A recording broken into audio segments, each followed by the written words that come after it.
Collector's Cove introduces you as a nobody, just a collector trying to follow in the footsteps of your parents as you travel across the seas in search of something called the Collector's Cove. The goal sounds simple at first. Raise your collector's rank, explore new regions, and slowly work your way toward that destination. The way you raise that rank is what defines the entire game. In Collector's Cove, progression is tied directly to discovery. Each time you catch a fish you've never seen before or harvest a crop for the first time, it gets recorded in your compendium. Those discoveries increase your collector's rank, and higher ranks unlock new structures to build, upgrades for your boat, and access to new regions to explore. On paper, it sounds like a cozy farming adventure mixed with exploration. After spending about 23 hours with the game before launch, it became clear that the experience revolves around something much more specific, filling out that compendium. And while that loop can be relaxing and rewarding for the right kind of player, there are also a few design choices that shape how the game feels over time. So let's walk through what Collector's Cove is doing, how it plays, and what you might want to know before jumping in. Collector's Cove was developed by Voodoo Duck, a four-person team based in Germany. The game focuses on a handful of interconnected systems rather than trying to overwhelm you with dozens of mechanics. You begin by creating your character, and there is a fairly generous amount of customization options available. Hairstyles, accessories, facial features, and colors can all be adjusted so your character feels a little more personal before the journey begins. Once the game starts, you meet three brothers named Jerry, Terry, and Eugene. These characters guide you through the basics and later become the traveling merchants who support your expedition. They introduce you to the main tools you will use throughout the game: a pickaxe, shovel, axe, and fishing rod for gathering resources and catching fish. Later on, you receive a hammer for building structures on your boat and a watering can for maintaining your crops. Your boat quickly becomes the center of everything you do. Crops grow directly on the deck while storage and functional structures gradually expand the ship into a floating farm. Instead of crafting stations, most constructions happens directly through the hammer tool.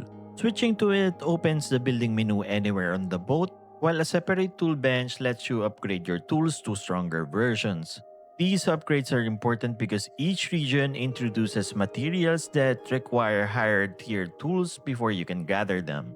And pulling the boat across the sea is your companion known as a Fablefin. These creatures handle travel between islands. They have their own stamina system, and feeding them fish or crops helps them recover stamina faster. Time continues to pass naturally in the game world whether you are sailing or staying in place. Your Fablefin can be customized with costumes that you discover throughout the game. Interestingly, all of the outfits you unlock are for the Fablefin itself rather than your player character. So most of the cosmetic progression ends up going towards customizing your companion.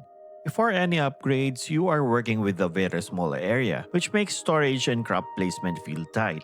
Eventually, you can upgrade the boat twice, significantly expanding the available space. The first upgrade adds a large area on top of the cabin roof, but getting to it requires climbing a ladder, and getting back down means climbing again. Structures play an important role on your boat, and each one serves a specific function. Some generate fresh water for your crops, others let you craft bait or fertilizer, and you'll also have access to things like the tool bench for upgrading your gear. There are also structures that make nearby crops grow faster, encouraging you to arrange your farm in patterns that take advantage of the bonus. Decorations, on the other hand, are mostly cosmetic. A few are required to meet conditions for rare fish or crops, but many simply change how the boat looks.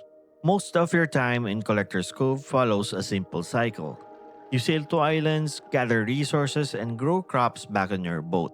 Fishing can be done from the boat itself, and it can also be done within the islands. Fishing uses a simple minigame where you reel in when the fish becomes tired and release tension when it struggles. The fishing line changes color depending on the strain, so you just need to watch and manage the tension.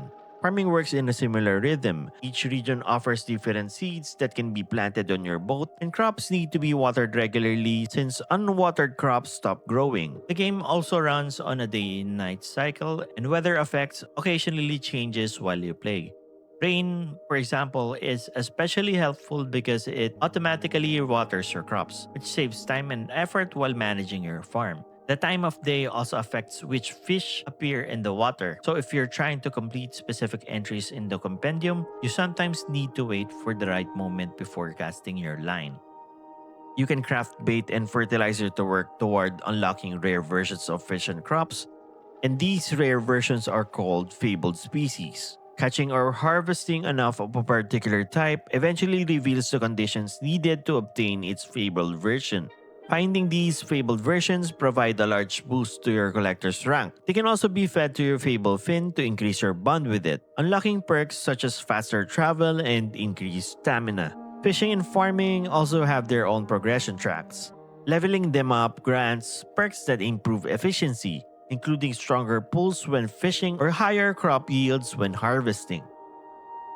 The islands you visit during expeditions contain materials, fishing spots, and occasional activities like treasure chests that require simple puzzle solutions. Early on, these islands feel exciting because every visit introduces the possibility of discoveries. Over time, though, the structure becomes familiar. Islands in the same region tend to follow similar patterns: gather materials, catch fish, check for treasure, and move on. After several expeditions within the same region, the experience can start to feel repetitive. New regions refresh the scenery. Each one has its own theme, crops, fish, and visually they look quite distinct from one another. Functionally, though, they follow the same structure as earlier regions. Because progression depends on discovering new entries for the compendium, the pace of discovery becomes very important. During the early hours, the game frequently rewards you with new fish and crops, which makes it easy to feel like you are constantly advancing. By the time I reached the second region, I had already encountered most of the core systems the game introduces. The remaining hours became more about continuing the same loop while searching for the remaining discoveries. Late game progression introduces stricter requirements for obtaining certain fabled variants. Some require preparing resources across multiple regions or waiting for specific times of day. Since the only way to move time forward quickly is sleeping, that process can become a little tedious. To be clear, none of this is broken. It simply means that later ranks demand a lot of patience. Visually, the game is very charming. Each region has its own atmosphere, and the art direction complements the relaxed tone of the game.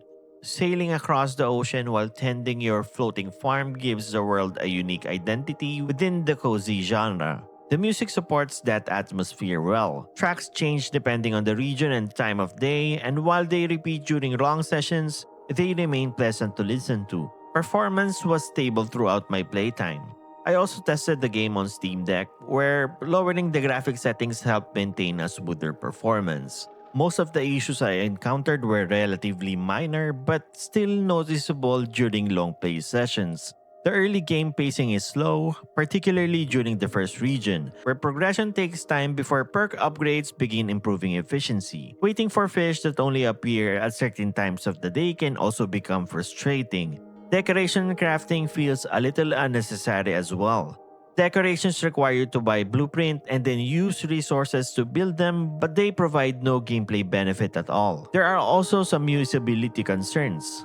The inventory color system used to identify items from different regions can be difficult to read and may become especially problematic for colorblind players. Movement on islands can also feel restrictive at times because of collision detection. Even small objects in the environment can stop your character completely. Small things like slow ladder climbing and the compendium resetting to the first page whenever it's reopened also add a bit of friction to the overall experience. None of these issues ruins the game, but they do make certain parts of the experience feel a little rough around the edges.